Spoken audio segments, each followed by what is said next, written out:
Hello, welcome back. ഇന്നത്തെ video Y again silent ഇട്ട വീഡിയോൻ്റെ പാർട്ട് 2 ആണ്. എൻ്റെ പേഴ്സ്പെക്റ്റീവിൽ മാത്രമാണ് പറയുന്നത്. ബാക്കി കുറേ ഇൻസ്റ്റിറ്റ്യൂട്ട് സ്ഥലത്തിനേക്കാൾ അവർ പഠിച്ചതിൽ അവർക്ക് ബെറ്റർ ആയിട്ടൊക്കെ തോന്നിയിട്ടുണ്ടാവും. ഞാൻ എൻ്റെ എക്സ്പീരിയൻസ് എൻ്റെ ചാനലിലൂടെ ഷെയർ ചെയ്യണമെന്നുള്ളൂ. അല്ലാണ്ട് ഒരാൾ ഞാൻ പോസിറ്റീവ് ആക്കാനും നെഗറ്റീവ് ആക്കാനൊന്നും നോക്കണില്ല. ഞാൻ എൻ്റെ സിൻസിയറായിട്ടുള്ള റിവ്യൂ ജസ്റ്റ് ഷെയർ ചെയ്യണമെന്ന് മാത്രമേ ഉള്ളൂ. ആ ഒരു എയിമിൽ കുറേ പേര് എന്നോട് ചോദിച്ചു സൈല എങ്ങനെ ഉണ്ട് എന്നുള്ളത്. അപ്പോൾ അതിനൊക്കെ ഒരു ഉത്തരമായിട്ട് ജസ്റ്റ് ഒരു വീഡിയോ കൂടെ ഒക്കെ നമുക്ക് ഒരു വീഡിയോയിൽ ഉൾക്കൊള്ളിക്കാൻ പറ്റുന്നില്ല. അപ്പോൾ ഞാൻ ജസ്റ്റ് പാർട്ടായിട്ട് ഷെയർ ചെയ്യണമെന്ന് മാത്രം.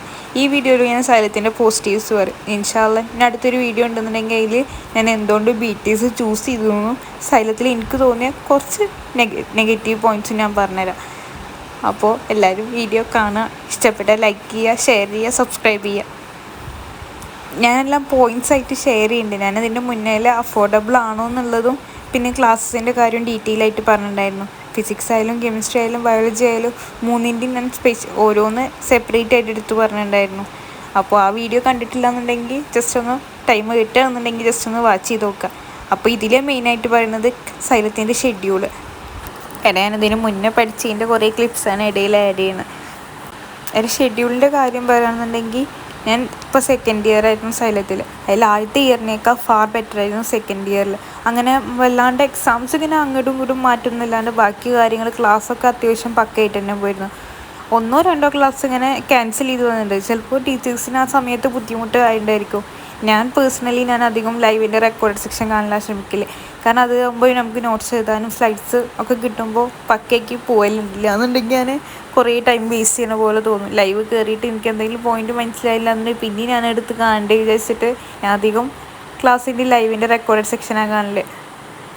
ലാസ്റ്റ് ഇയറിലെ മുന്നത്തെ ഇയർ കുറച്ചൊക്കെ ഷെഡ്യൂളിൽ ഡിഫറൻസ് ഉണ്ടായിരുന്നു. അവർ പറഞ്ഞ അതേപോലെ തന്നെ തീർത്തിട്ടുണ്ടായിരുന്നു.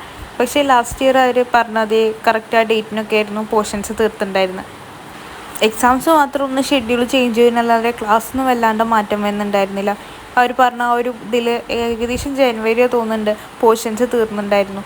പിന്നെ ഫുള്ള് നമുക്ക് റിവിഷനായിരുന്നു. അതന്നെ പല മെത്തേഡായിട്ട് റിവിഷൻ ചെയ്ത് തന്നിട്ടുണ്ടായിരുന്നു. അത് തന്നെ അടുത്തൊരു പോയിൻ്റായിട്ട് തന്നെ എക്സ്പ്ലെയിൻ ചെയ്യുന്നുണ്ട്. അടുത്തത് മൈൻഡ് മാപ്പും പിന്നെ മെറ്റീരിയൽസിൻ്റെയും കാര്യമാണ് പറയുന്നത്. നല്ല അടിപൊളി മെറ്റീരിയൽസ് ആയിരുന്നു. അതായത് ലോ ലെവൽ മുതൽ JEE ലെവൽ ക്വസ്റ്റ്യൻസ് വരെ ഉണ്ടായിരുന്നു. നല്ല അടിപൊളി മെറ്റീരിയലായിരുന്നു. 2 ഇയറിലായാലും ഞാൻ മെറ്റീരിയൽ വാങ്ങിയിട്ടുണ്ടായിരുന്നു. അപ്പോൾ എനിക്ക് 2 യൂസ്ഫുള്ളാണ്. ഫസ്റ്റ് ഇയറിലെ ബയോളജിയിൽ കഴിഞ്ഞ ഇയറിനേക്കാൾ ഒരുപാട് ക്വസ്റ്റ്യൻസ് ഉണ്ടായിരുന്നു. പക്ഷേ ഇപ്രാവശ്യം ഉള്ള ക്വസ്റ്റ്യൻസ് എല്ലാം അടിപൊളി ക്വസ്റ്റ്യൻസാണ്. തന്നെ ഇഷ്ടംപോലെ ക്വസ്റ്റ്യൻസ് ഉണ്ട്. ഒരു ചാപ്റ്ററിന് ചിലപ്പോൾ 200-300 ക്വസ്റ്റ്യൻസ് നമുക്ക് മെറ്റീരിയൽ തന്നെ കിട്ടുന്നുണ്ട് ബയോളജിയുടെ കേസൊക്കെ പറയുകയാണെന്നുണ്ടെങ്കിൽ. പിന്നെ ഫിസിക്സും കെമിസ്ട്രി നമുക്ക് എക്സ്പേർട്ട് ലെവലും അങ്ങനെ വ്യത്യസ്ത തരമായിട്ട് ക്വസ്റ്റ്യൻസ് ഉണ്ട്.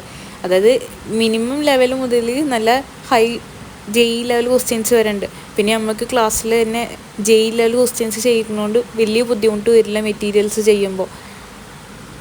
പിന്നെ അസേർഷൻ റീസൺ ആയാലും സ്റ്റേറ്റ്മെൻറ്റ് ടൈപ്പ് ആയാലും അങ്ങനെ എല്ലാ ടൈപ്പ് ക്വസ്റ്റ്യൻസും മെറ്റീരിയൽ ഇൻക്ലൂഡഡ് ആണ്. പിന്നെ പ്രീവിയസ് ഇയർ ക്വസ്റ്റ്യൻസിന് നമുക്ക് സെപ്പറേറ്റ് ബുക്ക് തന്നെ തരുന്നുണ്ട് 35 ഇയേഴ്സിൻ്റെ PYQസിൻ്റെ.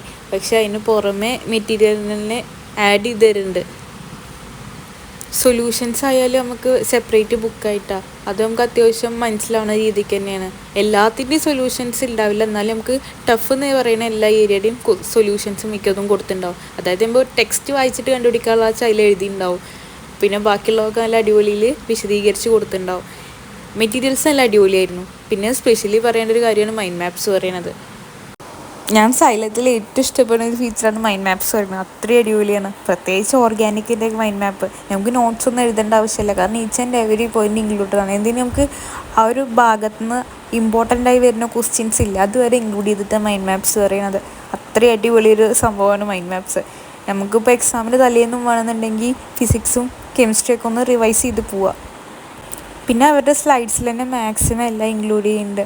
നമുക്കിപ്പോൾ ചില കാര്യങ്ങൾ നോട്ടിൽ എല്ലാം വരച്ചെടുത്ത് ചെയ്യാൻ പറ്റില്ല. പക്ഷെ നമുക്ക് ഇടയ്ക്കിടയ്ക്ക് സ്ലൈഡ്സ് റെഫർ ചെയ്യാൻ പറ്റുന്നതുകൊണ്ട് തന്നെ അത്രയും യൂസ്ഫുള്ളായി വരും.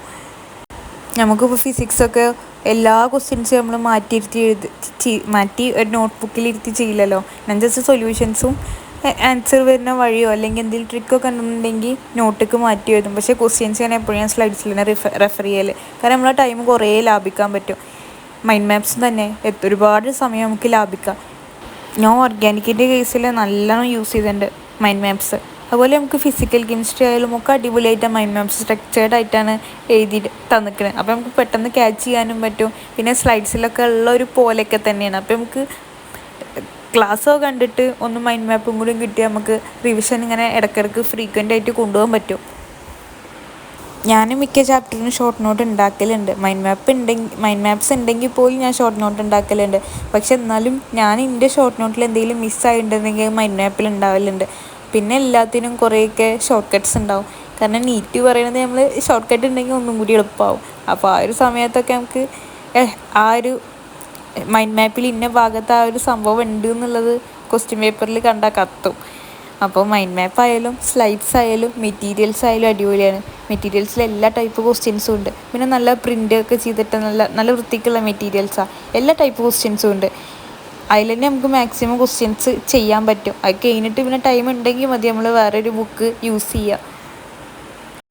അടുത്തത് വൺ ഷോട്ട് വീഡിയോസിൻ്റെ കാര്യമാണ് പറയണത്. കാരണം നമുക്ക് മന്ത്ലി ഓരോ GIB വെക്കലുണ്ട്. അപ്പോൾ ആ ടൈമിലൊക്കെ അത്രയും ചാപ്റ്റേഴ്സ് കവർ ചെയ്തിട്ട് വൺ ഷോട്ട് വീഡിയോസ് യൂട്യൂബിലായാലൊക്കെ നടത്തി വരലുണ്ട്. അത് നല്ല യൂസ്ഫുള്ളാണ്. സത്യം പറഞ്ഞാൽ ലാസ്റ്റിലേക്ക് നമ്മൾ എന്തെങ്കിലുമൊക്കെ ഫിസിക്സിലോ കെമിസ്ട്രിയിലോ പോയിന്റ് വിട്ടിട്ടുണ്ടെന്നുണ്ടെങ്കിൽ ഈ വൺ ഷോട്ടിലുണ്ടാവും. ജസ്റ്റ് ആ വൺ ഷോട്ട് സ്ലൈഡ്സ് നോക്കിയാൽ തന്നെ നമുക്ക് കുറേ പോയിൻറ്റ്സ് കിട്ടും. എനിക്കൊക്കെ ഞാൻ സ്വയം ഫിസിക്സൊക്കെ ഒന്ന് റിവൈസ് ചെയ്യുന്നേക്കാൾ സാർമാർ പറഞ്ഞാൽ നല്ല എളുപ്പമായി വരും. ഇതിങ്ങനെ ഇക്വേഷൻസും പിന്നെ ഇമ്പോർട്ടൻ്റ് ഏരിയാസൊക്കെ വെച്ചിട്ട് എല്ലാം പറഞ്ഞില്ലാന്നുണ്ടെങ്കിലും എന്നാലും മാക്സിമം ഇൻക്ലൂഡ് ചെയ്തിട്ടാണ് വൺ ഷോട്ട് ഉണ്ടാവല്. അത് എക്സാമിൻ്റെ ലാസ്റ്റിക്കായാലും അത്രയും യൂസ്ഫുള്ളായി വന്നിട്ടുണ്ട്. വൺ ഷോട്ടും തന്നെ അതുപോലെ 100 ക്വസ്റ്റ്യൻ സീരീസ് കുറേ ചാപ്റ്റേഴ്സിൻ്റെ ചെയ്തിട്ടുണ്ട്. അതും നല്ല സെറ്റായി വരും. കാരണം നമുക്കൊരു ചാപ്റ്ററിൽ നിന്ന് സാർമാർ ചെയ്ത് തരുമ്പോൾ നമുക്ക് ആ ഒരു ക്വസ്റ്റ്യൻ നമ്മളെ മനസ്സിൽ നിൽക്കും നമ്മൾ ചെയ്യുന്നതിനേക്കാൾ. എനിക്ക് സാർമാർ ആ ഇക്വേഷൻസ് വെച്ച് ചെയ്യുമ്പോൾ ആ ക്വസ്റ്റ്യൻസ് കുറച്ചും കൂടി ഓർമ്മ നിൽക്കലുണ്ട്. സെയിം ക്വസ്റ്റ്യൻ ഞാൻ ചെയ്തിട്ടുണ്ടെങ്കിൽ പോലും. വൺ ഷോട്ട് ആയാലും അതുപോലെ തന്നെ 100 ക്വസ്റ്റ്യൻ സീരീസ്, പ്രത്യേകിച്ച് ഓർഗാനിക്കിൻ്റെയൊക്കെ 100 ക്വസ്റ്റ്യൻ സീരീസ് യൂട്യൂബിൽ കിടക്കുന്നത് ഭയങ്കര യൂസ്ഫുള്ളാണ്. കാരണം ഓരോ ചാപ്റ്ററിൻ്റെയും കെമിസ്ട്രി ഇൻക്ലൂഡ് ചെയ്തിട്ട് കുറേ 100 ക്വസ്റ്റ്യൻ സീരീസ് ഉണ്ട്. പിന്നെ വൺ ഷോട്ട് അത്ര യൂസ്ഫുള്ളാണ്. നമുക്ക് ലാസ്റ്റ് ആകുമ്പോൾ അതിൻ്റെ വൺ ഷോട്ടിൻ്റെ വാല്യൂ വരിക. കാരണം നമുക്ക് മൊത്തത്തിൽ റിവൈസ് ചെയ്യാതെ ടൈം ഉണ്ടാവില്ല. പക്ഷേ ഈ ഒരു 1 മണിക്കൂർ 2 മണിക്കൂറിൻ്റെയൊക്കെ വീഡിയോ ഒന്ന് 2x ഇട്ട് കണ്ടാൽ അല്ലെങ്കിൽ അതിൻ്റെ ജസ്റ്റ് സ്ലൈഡ്സ് നോക്കിയാൽ തന്നെ നമുക്ക് കുറേയൊക്കെ റിവൈസ് ചെയ്ത് പോകാൻ പറ്റും. അടുത്ത പോയിൻ്റ് സൈലജിലെ റിവിഷൻ സ്ട്രാറ്റജീസാണ്. കാരണം ഇത്രയധികം റിവിഷൻ്റെ പ്ലാൻസ് വേറെ ഇൻസ്റ്റിറ്റ്യൂട്ട് തരുന്നുണ്ടെന്ന് എനിക്ക് തോന്നുന്നില്ല.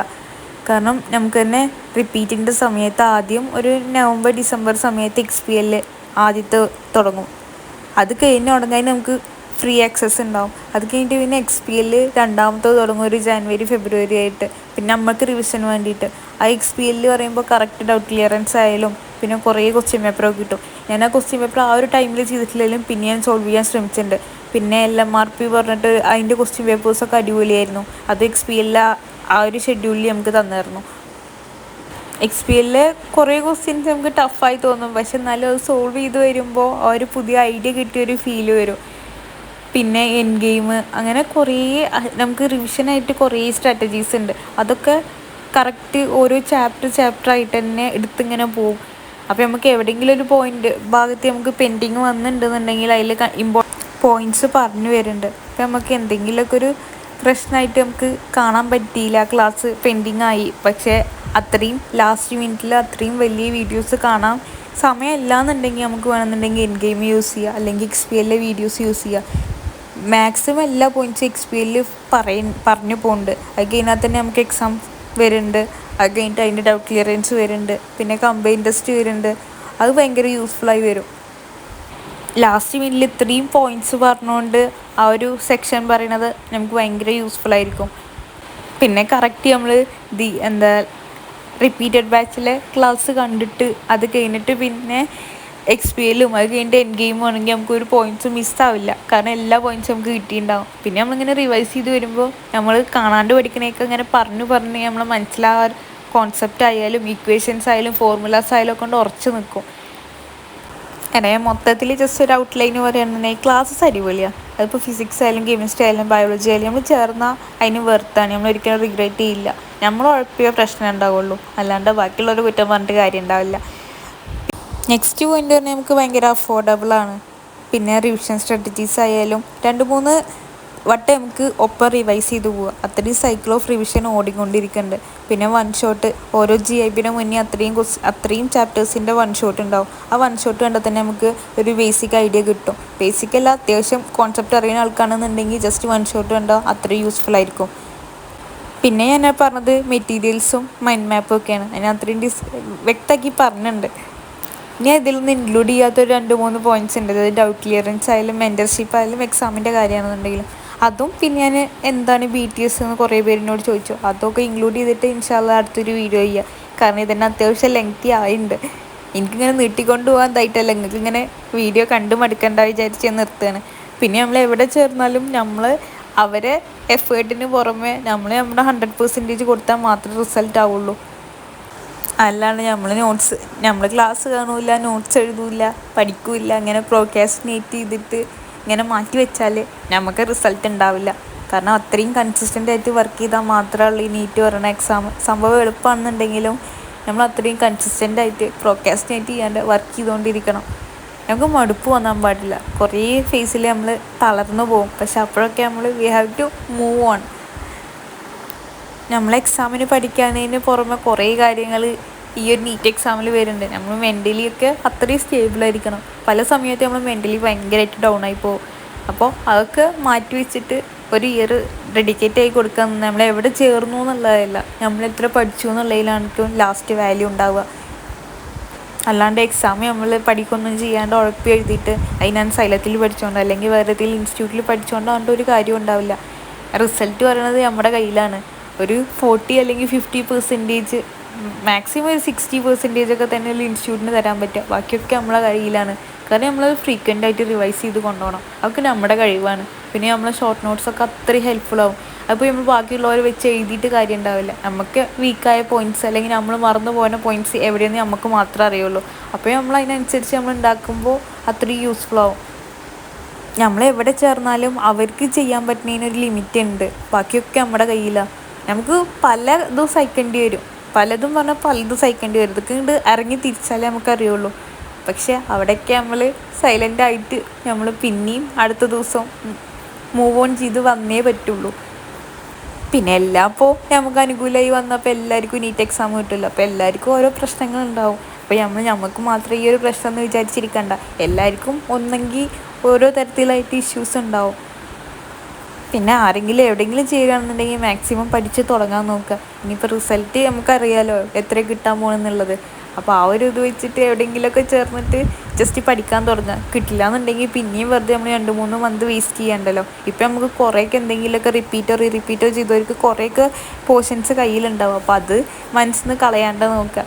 ഇങ്ങനെ ഫ്രീക്വൻ്റ് ആയിട്ട് ഇങ്ങനെ റിവൈസ് ചെയ്തുകൊണ്ട് പോയാൽ നമുക്ക് അത്രയും യൂസ്ഫുൾ ആയിരിക്കും. ഇപ്പോൾ ബയോളജിയുടെ കേസൊക്കെ ആണെന്നുണ്ടെങ്കിൽ നമുക്കൊരു മാസം 2 വട്ടമൊക്കെ റിവൈസ് ചെയ്ത് പോകാൻ പറ്റും സുഖമായിട്ട്. പക്ഷെ നമ്മൾ അത്രയും ഡെഡിക്കേറ്റഡ് ആയിട്ട് നമ്മളിങ്ങനെ മറക്കാണ്ട് കൺസിസ്റ്റൻ്റായി ചെയ്താൽ മാത്രമേ പറ്റുള്ളൂ. അപ്പോൾ എന്തുകൊണ്ട് ഞാൻ BTS ചൂസ് ചെയ്തു എന്നുള്ളതും പിന്നെ സൈലത്തിൻ്റെ 2-3 കാര്യങ്ങൾ എനിക്ക് അത്ര കംഫർട്ടായി തോന്നാത്ത കാര്യങ്ങളും ഞാൻ അടുത്ത വീഡിയോയിൽ ഷെയർ ചെയ്യാം. ഞാൻ ഇൻഷാല്ലാ ഈ ഒരു സൈലത്തിൽ തന്നെയാണ് ജോയിൻ ചെയ്യുന്നത്. അത് എൻ്റെ പേഴ്സണൽ ചോയ്സാണ്. അല്ലാണ്ടപ്പോൾ ഞാൻ ബാക്കി ഇൻസ്റ്റിറ്റ്യൂട്ട് താഴ്ന്നാണെന്നോ ഉയർന്നാണെന്നോ ഒന്നും പറയുന്നില്ല. ചിലപ്പോൾ ഇതിനേക്കാൾ നല്ല ഇൻസ്റ്റിറ്റ്യൂട്ട് ഉണ്ടാവും. പക്ഷെ ഞാൻ ഇവിടെ കംഫർട്ടബിളാണ്, ഞാനിവിടെ ഓക്കെയാണ്. പിന്നെ നമുക്ക് എന്തെങ്കിലും ഡീമെറിറ്റ്സ് ഒരു ഇൻസ്റ്റിറ്റ്യൂട്ടിലുണ്ടെന്നുണ്ടെങ്കിൽ നമുക്ക് മെറിറ്റാക്കി മാറ്റാൻ പറ്റും. അപ്പോൾ എല്ലാതും തികഞ്ഞ ഒരാളുണ്ടാവില്ലല്ലോ. അതുപോലെ ചില ബുദ്ധിമുട്ടുകളൊക്കെ നമ്മൾ നേരിടുക എവിടെ ചേർന്നാലും. അതൊക്കെ നമുക്ക് പോസിറ്റീവ് ആക്കാനുള്ളതുണ്ട്. ഇൻഷാല്ലാ ഞാൻ അടുത്ത വീഡിയോയിൽ ഡീറ്റെയിൽ ആയിട്ട് ഷെയർ ചെയ്യുക. കാരണം ഇതൊക്കെ കൂടെ ഒരു ഇതിൽ കൊള്ളിച്ചാൽ പിന്നെ നിങ്ങൾക്കും കാണാൻ ഇൻട്രസ്റ്റ് ഉണ്ടാവില്ല. ഇപ്പോൾ പിന്നെ നമ്മൾ ബാക്കിയുള്ളവർ പറയുന്നേക്കാൻ നമുക്ക് തന്നെ ജസ്റ്റ് യൂട്യൂബ് സെർച്ച് ചെയ്താൽ ഓരോ ഇൻസ്റ്റിറ്റ്യൂട്ടിലും ക്ലാസ് എങ്ങനെ ഉണ്ടെന്ന് അറിയാനുള്ളൊരു ഓപ്പർച്യൂണിറ്റി ഉണ്ട്. കാരണം നമുക്ക് ഇഷ്ടമാണെന്നുണ്ടെങ്കിൽ നമ്മൾ ചേരുക. അല്ലാണ്ട് ഒരാളെ വാക്ക് കേട്ടിട്ട് ഒന്നും ചേരാൻ നിൽക്കല്ലേ. നമ്മൾ സ്വയം നമ്മൾ വിലയിരുത്തുക, അവിടെ പഠിച്ചവരോട് ചോദിക്കുക. അങ്ങനെയൊക്കെയാണ് ചൂസ് ചെയ്യാൻ പറ്റുക. സൈലത്തിലെ എനിക്ക് കംഫർട്ടായി ഫീൽ ചെയ്യാത്ത കുറച്ച് കാര്യങ്ങളും പിന്നെ ഞാൻ എന്തുകൊണ്ട് BTS ചൂസ് ചെയ്തു എന്നുള്ളതും കൂടി ഞാൻ അടുത്ത വീഡിയോയിൽ ഷെയർ ചെയ്യാം. അതോടെ ഈ ഒരു സീരീസ് കഴിയും. പിന്നെ ഞാൻ Q&A പോസ്റ്റ് ഇട്ടിരുന്നു. അപ്പോൾ കുറേ ക്വസ്റ്റ്യൻസ് ഉണ്ടായിരുന്നു. ഇൻഷാല്ലാ ഞാൻ ഫ്രീ ആകുമ്പോൾ റിപ്ലൈ ചെയ്യാന്നുള്ളൊരു വീഡിയോ ഇടാൻ വിചാരിച്ചിട്ടാണ്. അപ്പോൾ വീഡിയോ ഇഷ്ടമാണെങ്കിൽ do like, share and subscribe. Thank you.